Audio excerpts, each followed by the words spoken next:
God has plans to prosper you, give you hope and a future too. So let me remind you of what you have the power to do. You've been on a journey, trying to find your way. Like the sun, you're rising, 'cause today's your day to unlock every gift inside. Let your potential flow. Don't let anybody kill your vibe. Time to bust up and show. Gotta keep on reaching, keep believing. Act like you know you can win. Live your dreams, reach your goals. Be happy, you can make it. Get motivated with Cassandra. We've got wellness, church by phone. You don't even have to leave your home to be inspired. To rise a little higher with Cassandra. They said you'd never make it, but you're still here. Kept on pushing through all your doubts and fears. Never let a hater see you sweat. Remember who you are.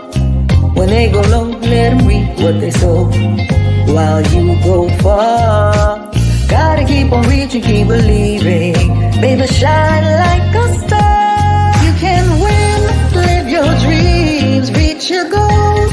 Be happy, you can make it. Get motivated with Cassandra. If you got haters, they gon' hate. Keep your head up and just be great. It's your season, your winning season with Cassandra. Rise up, time to get on your grind. Go after your dreams, no time to fall behind. Push till the end and never give in. It's your winning season, get ready to win. Keep moving forward and never look back. It's time to get motivated with Cassandra Mack. You can win, live your dreams, reach your goals. Be happy, you can make it. Get motivated with Cassandra Mack. We've got wellness, church by phone. You don't even have to leave your home to be inspired. To rise a little higher with Cassandra Mack.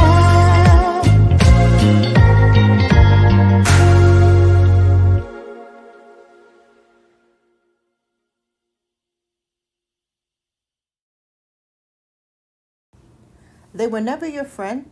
You were simply a resource to them. Don't forget to like, subscribe, share if you find value here. Let's get this channel to 100,000 subscribers.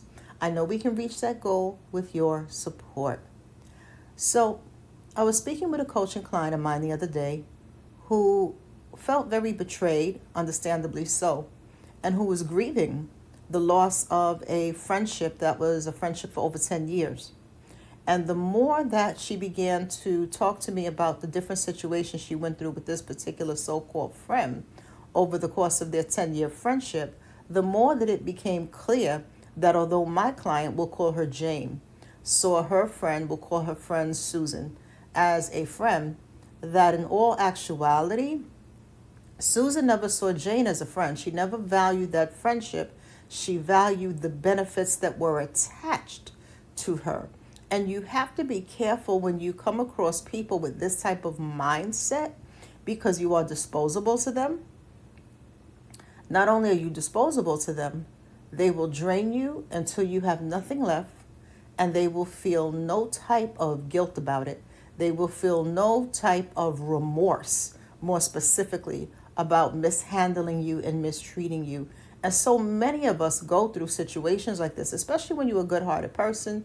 You are kind, you're compassionate, you're generous. You will find that you will come across people who will use you without a second thought. And the danger of having what I call a positive projective mindset is that, just like negative projection, which most people are familiar about, is when somebody projects their negative qualities on you. So that's like someone who's extremely selfish, right? But when they get around you, they're like, you're so selfish. And you're like, hi, you are the one who never goes in your wallet. You are the one who's constantly using people. And I'm selfish. So they're projecting a quality that they don't want to face, that they're not ready to deal with, that they don't want to be accountable in terms of doing the work. They're projecting that quality on you. That's a negative projection. But on the flip side, there's positive projection. And a lot of kind-hearted, compassionate people have a tendency and a leaning towards this. And you have to make sure when you know you're kind and compassionate that you don't allow people to take your kindness for weakness. We were not put on earth to be used and abused. And so positive projection is when you take your good qualities and you prematurely prescribe them to the people who you are around simply because you possess that quality. So just because you're loyal doesn't mean that the people who you go on vacation with, if you do a trip with your friends, that they have that same type of understanding that we came together, we leave together. We're going to make sure everybody is safe. I'm not leaving you, you're not leaving me. We're going to look out for each other. We're going to do things in decency and order. Let's make sure everybody's good. If we know that we don't have the money to go on this trip and we didn't discuss that ahead of time, we may sit this one out so we don't place unexpected financial burdens on other people. That may be the way you walk through the world. But just because you walk through the world with that value system doesn't mean everybody in your orbit has your same value system. And what happens is we become disappointed and discouraged time and time again when we keep encountering the same situation over and over again, but with different people. And so you got to be mindful of that, because you don't know people by your fruit.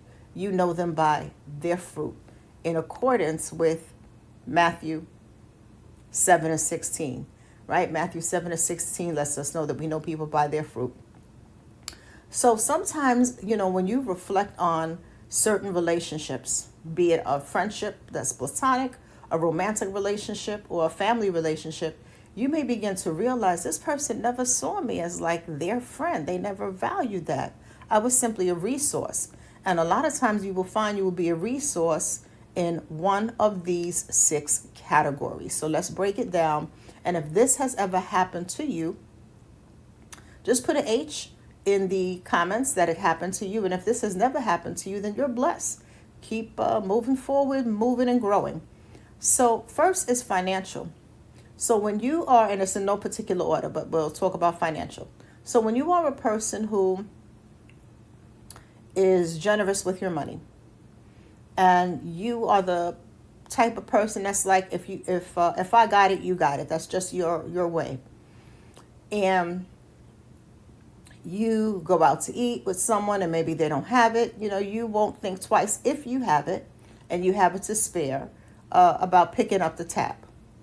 Or you're going to a show and you don't think twice about you don't think twice about getting them a ticket. That's just how you roll. And you will find that you will meet people who will see this characteristic in you, and rather than appreciating the fact that you're just a solid person, they will see you as a mark. They will see you as someone to use, and they don't even like you. But that doesn't mean that they won't exploit you. There are a lot of people who will exploit you, right? And they will take what you give because it benefits them. They don't have to spend their money. It's an advantage to letting you pay for everything. If you are a person who is very generous, and you may pay for most things. So you have to watch, for that person who just views you as a financial resource, and you see that you are constantly giving. And maybe you're in different financial spaces, right? And you may make a lot more money than them. Well, you will use that example. But then are they contributing in other ways? See, because all relationships have a balance. So you may make more money, but maybe they're the person who will give you emotional support, who will do other things in other ways. So you have to look for that balance. And if you don't see the balance, then you want to be mindful. Does this person see me as simply a resource? Second is favors. So you may be that person, and this actually happened to my client. So my client's same friend was pulling up carpet because she wanted to lay down tiles. And she asked Jane, my client, if she would be willing to help her. So she didn't have to pay someone. So Jane comes over, helps her. They're there for hours, pulling up the carpet and, doing home repairs together, right? And not once does she offer her a bottle of water, offer her something to eat. I mean, she's there all day. You're not paying her. The least you could do, fix a sandwich, something. And there's no type of appreciation. And so when she's done, she was counting on her to give her a ride home. And she called her an Uber as opposed to giving her a ride home. And now she has to pay for the Uber. And the thing is, she's coming on her dime to help you, to help this person. So you will have people that will use you for favors, whatever the favor might be. Maybe you were that friend who helps your friend move and you are helping them unpack. You're putting together furniture for them. And you realize that there's no type of reciprocity in this relationship. Now, you may not need your furniture put together because there's a difference between transactional relationships and reciprocal relationships. But when you need a shoulder to cry on, when you need a ride, when you need someone to come with you to the doctor and they're able to go and you live in the same town, it's crickets. But yet you could spend the whole day putting together their furniture from IKEA or Wayfair. And this is a constant. They constantly call you when they need a favor, whatever that favor might be. But you can never count on them. And so we're looking at, is there no reciprocity? Then you were probably just a resource. Now, of course, right, if it's a true blue friendship, if it's a true blue family relationship, there is reciprocity. We both are there for one another. But the key is we both contribute to the relationship. We both give a helping hand. But if you are the only one helping while the other person is taking, then that is not a reciprocal relationship. You are being used, and you have to differentiate that. So we said finances, favors, that's the second resource. Third is emotional support. So you may be that friend that you have a friend who calls you on the phone and all they talk about is their relationship drama. And you have been there, you have been a solid and a constant in their life. And you have been friends for years, let's say. And they will keep you on the phone almost daily for 2-3 hours talking about the same relationship. Should I leave? Should I stay? Or updating you on the latest saga. They did this. They did this. They did this. They cheated. They drained my bank account. They did this. And you were sitting there, being a friend for them. After each breakup, you were there for them to have a shoulder to cry on. And when you have a death in your family, or you have a family member in the hospital, you can't even get them on the phone for 5 minutes to talk about the grief that you're feeling, or for them to just be there for you. And you're thinking like, huh? And they tell you they don't have time. And you're like, huh? Like for the 5 years that we have been friends, the only thing we talk about is your relationship or what's going on with you. And the one time I need you, and this is not even relationship drama, this is someone's in the hospital, or I had a death in the family, I can't have emotional support. There's something wrong with this picture. It is not balanced. And anytime something is out of balance, it is misaligned. So you have to really begin to look at your relationships to see, am I dealing with someone who is a vampire? So that's 3. Emotional support. 4 is convenience. So that's convenience. There will be some people in your orbit who simply see you as a convenience. When nobody else is around, you will do. You've got to be mindful of that. Because if you are the friend that when they can't get any of their other friends to go to brunch with them or to go to wherever they want to go, and you are the last person on the list, but when you look at their Instagram page, You can see pictures of all the other events they go to that you're never invited to with their other friends, and their excuses, oh, we meant to tell you. And once or twice you can say, okay, I'll chalk it up to you meant to tell me. But if it's been years of this, there's not that much forgetfulness in the world. And so when we overlook these type of things, we allow ourselves to be used. And we're looking at patterns here, not a one-off event, right? And so one time you can say, okay, I'll chalk that up.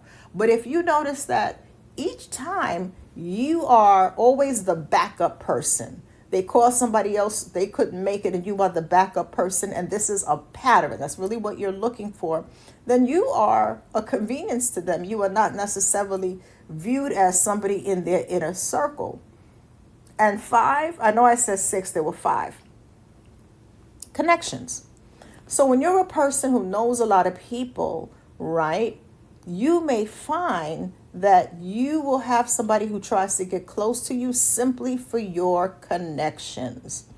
And so those connections may be, maybe you have your own business and you are part of some sort of committee or some sort of professional group and you're a member of a few professional groups where you meet monthly and you have a lot of connections, and you realize that this person is only around you for your connections, and they try to bypass you so that they can leech off of your connections, and they can also steal your clients. And then you find out, hey, they stole all my clients. What's going on? Because they never really viewed you as a friend. Because when it's about mutual support, because relationships are supposed to be reciprocal, not transactional, but they are supposed to be reciprocal. Transactional is for business, but there's still supposed to be a transaction, right? So when you go to the supermarket to buy whatever you're buying bread at the supermarket or orange juice, you give the clerk your money and you get to take home the orange juice. That's a transaction. That's a business transaction. You're both, the store is getting your money, you're getting the grocery item. But in a business situation where you are constantly pouring into someone who's never pouring back into you, there's something wrong with that picture. Even in a mentor-mentee relationship, it is still reciprocal. The mentor may be pouring in knowledge, maybe showing that person the ropes, maybe plugging them into connections. And then the mentee may be doing some sort of labor as a way to build mutual support. And so I'll use my own life. So many years ago, I was doing a presentation for an organization, and I wasn't that skilled in putting together PowerPoint presentations. And so it was a young person, a whole lot younger than me, that took one of my handouts, because they came to quite a few of my trainings, put it together in a PowerPoint format, and then put it on a disc for me, back when we used disc, and put it on a disc for me. And I began to mentor this person and introduce them to people that they wanted to know in the training space, but they also were a blessing to me. And so it was a mutual relationship. There were skills that I did not have. There were skills that I wasn't that good at. And because they were so much younger than me, their skill set was fresh in certain areas. It was a reciprocal, mutually beneficial relationship. It was reciprocity. And so if you are the only one doing the giving, and the other person is just taking, there's something wrong with this picture. And we're not talking about your minor children. You are raising them to watch them grow because you love them. We're not talking about that relationship. So one of the most painful realizations is when you find out that they never saw you as a friend. And I have had this happen to me in my younger years. And one of the primary reasons is because I come from a very large family, right? A lot of cousins. My grandmother had a lot of children, and then all of their children, and all of the cousins. We all came up together, watching cartoons together. If we were going outside, we all had to look out for each other. We all came back together. We looked like a school. We looked like a school. That's how many cousins there were, and so because we grew up this way, and what one had, we all had. We shared, and that's just how we grew up, and we're still close to this day, to the point where we all travel together. We do just about everything together. And so, because that was how I grew up, I automatically would treat a potential friend as a family member. This is when I was younger. Now I vet very, very, very carefully. But back then, what was mine was yours, because that's all I knew. That's how I grew up. And because of that, I would get used, where a person had no type of, particularly in my friendships, where a person had no type of real connection to me, but saw the benefit attached to me. So if we were going somewhere, and I worked at a young age, they had summer youth employment jobs, so I worked from the time I was 14. So if we were going somewhere and a friend was like, don't worry about it, I got it. And it never occurred to me that I was being used, because the type of family that I grew up with, like I said, it was a big family. We didn't have much, but we were raised together. All of the cousins were always together. All of the aunts and uncles were at each other's homes, and everybody would cook together, or the cousins played outside. And so that was what I knew. And so that is how I would treat people who I considered a friend. I didn't even have a concept of friendship. To me, it was family, just wrapped up in the word friend. And I had to learn the hard way after having fallouts, because I would begin to see like, it's not what I thought I was. Like, I'm on the peripheral. I need to step back. And so sometimes the reason we positively project, right, is because this is all we know. And this is why the scriptures are so important, because the scriptures are going to give us wisdom that maybe our life experience just did not give us, because we didn't have those experiences, depending on what your experiences were. And so this is what Matthew 7:16 tells us.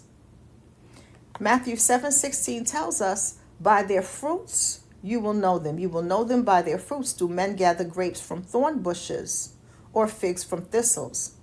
And so when you are a grape of a person, right? Think about what a grape does. Look at the analogy. A grape will feed you, right? So when you are a grape of a person, you're a solid person, and you are pouring in. You are a person who will feed that friendship. Sometimes you're around a person who's a thorn bush, but you're looking for another grape. And you got to realize there's no grapes here. Like, I'm the only grape. This is a thorn bush. I'm trying to get a grape from a thorn bush. I got to find me another grape. We can't hang. One of these things is not like the other. And so the scripture says, do men gather grapes from thorn bushes? And the answer is no. You can't get a grape from a thorn bush, or a fig from a thistle. The answer again is no. You cannot get a fig, which will feed you, right? You can eat a fig from a thistle. That's impossible. And so some of us are around people who are thorn bushes. They're constantly pricking at our confidence. They're pricking at our joy. They're pricking at our self-respect. They're pricking at our concept of how a friendship is supposed to be. Or if this is a romantic relationship for you, how a romantic relationship should have mutual reciprocity. And it's pricking at those things. Then you have some tough decisions to make. So really begin to sit and think about the people in your orbit whom you spend the most time with, especially if you're in the same situation as my client, Jane. And begin to reevaluate your friendships. If you're doing the soul fast, for those of you who are doing the soul fast with us, there is a section of the soul fast workbook when you get to days 31 through 40, where you evaluate your relationships.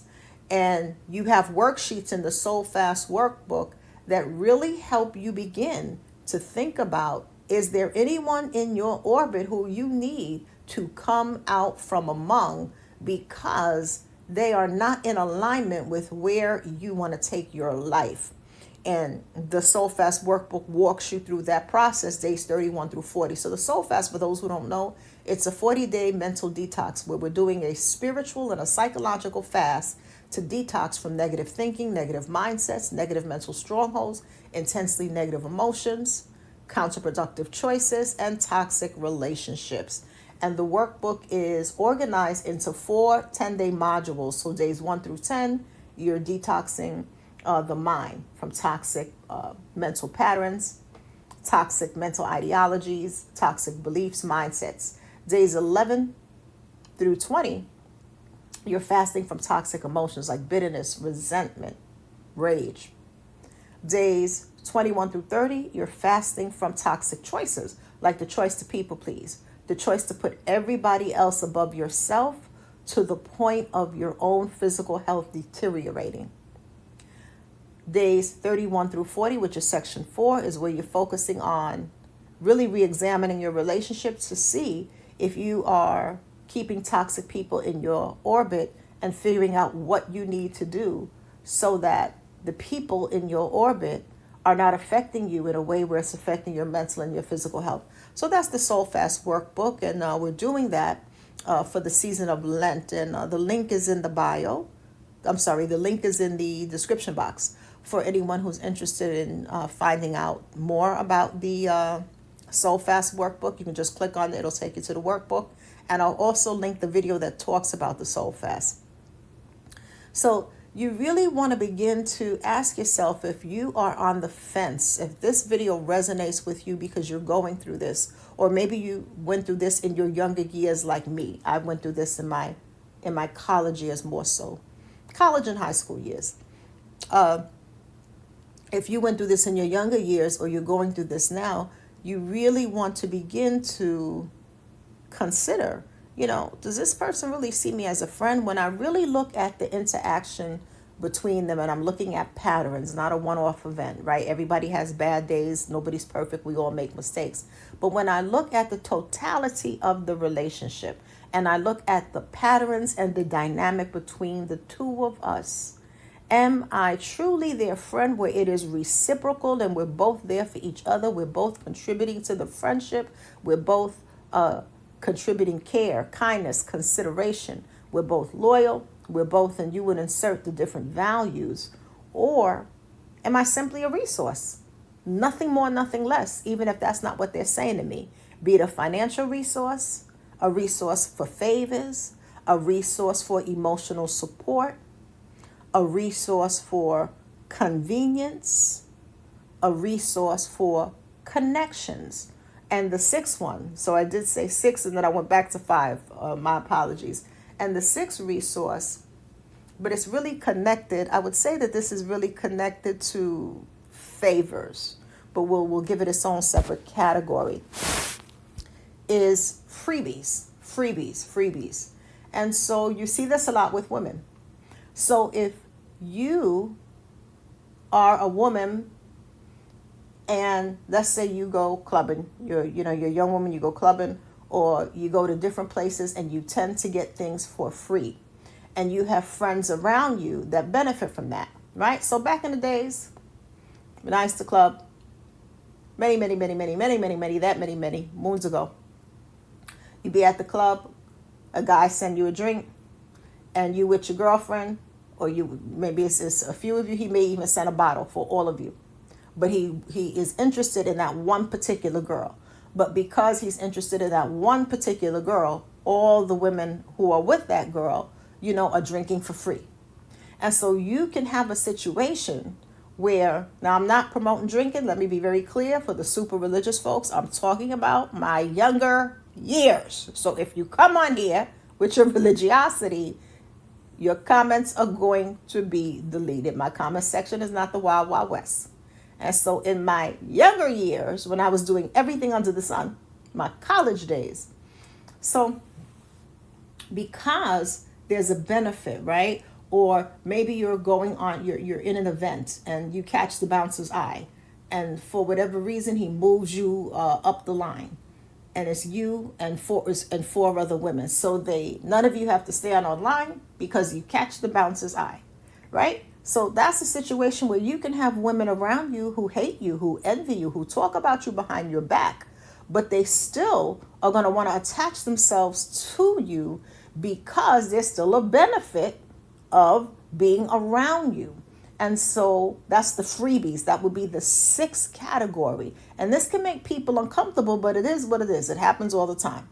And so if you tend to get a lot of freebies, whatever that freebie may look like, and the people around you benefit because of that, or maybe you're in the theater and you're seeing a show and there are seats in the front that are empty. The people never came to get their seats. Maybe you're with four of your friends at a show, and one of the people who work in the theater, again, you catch their eye and they say, oh, there's four of you. Okay, well, we have four seats, but he's really interested in Samantha. We'll give her name. But because there were three other women with you, you all are sitting, you all are sitting up front. So do know, Samantha, for the Samanthas, that you can have women around you who hate your guts, talk about you behind your back, really don't even want to invite you, but they know that they save money and they get access to freebies when they are hanging with you. You got to be careful, because when that envy builds up, you'll see another side of people and you will be dumbfounded, because you didn't realize, oh, they never saw me as a friend. I was just a resource, and actually they can't stand me. They really hate my guts. It's full-blown envy towards me, but there's an attachment towards me. And so it can even be that you are just a person who, you know, a lot of people, you got a cool vibe. It doesn't even have to be catching somebody's eye. It could just be you got that cool type of vibe. And because you have that cool type of vibe, people are like, hey, we're giving out such and such. You and your friends come have some. And they're benefiting those freebies because of you. And it can just be, like I said, your energy or your vibe. So catching someone's eye doesn't always have to be your physical aesthetic, although it quite often is. But it can also be your energy. It can be your energy, the way you carry yourself, the way you move, and just the blessings of God on your life. So do know that there will be people who simply see you as a resource. So I want to give you one more scripture, because this one is really going to begin to help you begin to decipher this. So Psalm 55 verse 21 says, the words of his mouth were smoother than butter, but war was in his heart. His words were softer than oil, yet they were drawn swords. So know that you can have somebody around you that they say all the right things. Their words are smoother than butter. Girl, you doing your thing. Look at you, girl. Look at you. You doing your thing. Dude, all right. That's what's up. So their words can be smoother than butter. But it doesn't mean their heart is with you. It doesn't mean that they truly see you as a friend. They truly like you. And they enjoy being around you. Someone can hate you to the core. But if there's a benefit attached to you, they will use you. If you're the generous person, when I think about the Shanquilla Robinson story, I believe she paid for the villa when they went to Mexico. So there was an attachment to her resources. So the words of their mouth were smoother than butter, but war was in his heart. And so the scripture is letting us know that there are people who their words will seem charming, flattering, but they can still be at war in their heart as it relates to you. And you got to discern that. It says his words were softer than oil, yet they were drawn swords. So think about it. When you draw your sword, in Roman soldiering times, or just soldiering times in ancient civilizations, you drew your sword when you were ready to fight, when you were ready to cut off somebody's head. And so this is why you can be around someone and everything you do annoys them, and you're just being a kind person, and you're like, boy, it's like their sword is always drawn when they're around me. I could say good morning, and they have an attitude. Why are we nitpicking about this? And I'm the one getting y'all drinks for free. I'm the one getting y'all moved up to the third row center. And y'all have an attitude with me as if I did something to you? Make it make sense. See, because they have drawn swords. I want to leave you with one more scripture because this is important to know that no matter how smooth somebody's words are, eventually their true intentions are going to seep out. You've got to discern that. I want to leave you with Luke 6, verse 45. A good man out of the good treasure of his heart brings forth that which is good. An evil man out of the evil treasure of his heart brings forth that which is evil. For out of the abundance of his heart, the mouth speaks. So look at what these scriptures say. A good man, meaning mankind, so man or woman. Now a treasure, it says a good man out of the good treasure of his heart. So our hearts have good treasures or bad treasures. A treasure is something stored up. So when you have stored up a lot of love, a lot of kindness, a lot of generosity, a lot of goodness, that's what you're going to bring forth. You're going to bring forth good because that's what's stored up in your heart. But you can't prematurely ascribe your positive characteristics on everybody in your orbit without really vetting, discerning, and knowing who they are.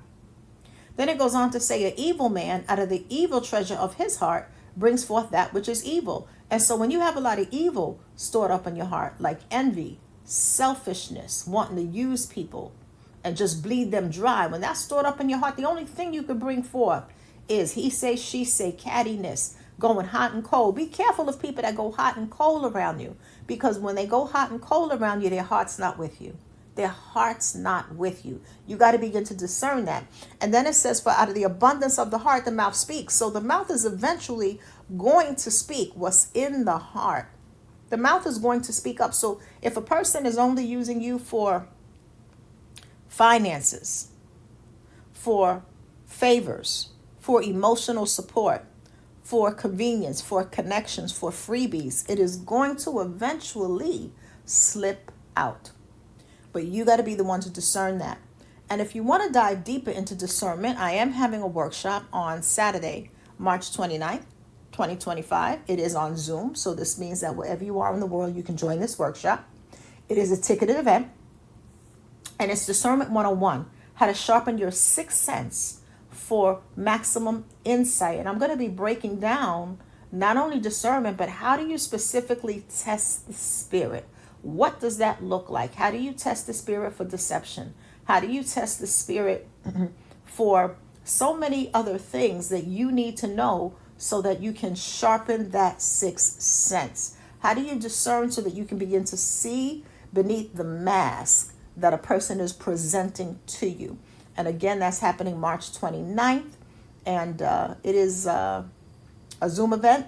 And the link is in the video description box. The link will take you to the Eventbrite page where you can purchase a ticket if you are interested in attending that event. So with that being said, have an amazing day. Take care of yourselves. And know that it's not the end of the world if you find out. It might break your heart, but it don't have to break your spirit.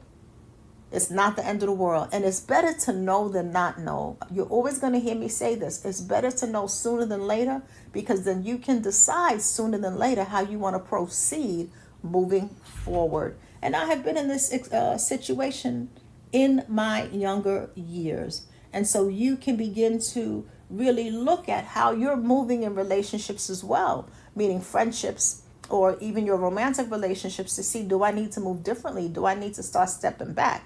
Do I need to start turning off the faucet with this person? You know, what does it look like moving forward? Do I need to just simply go my separate ways? Like, what is this going to look like? At least you can begin to assess what you want to do moving forward, because now you have the awareness to reevaluate the people in your orbit. So take care of yourselves. Let's do our best to be kind. There's too many unkind people in the world. Let's not contribute to that. But at the same time, keep your eyes open. God bless you.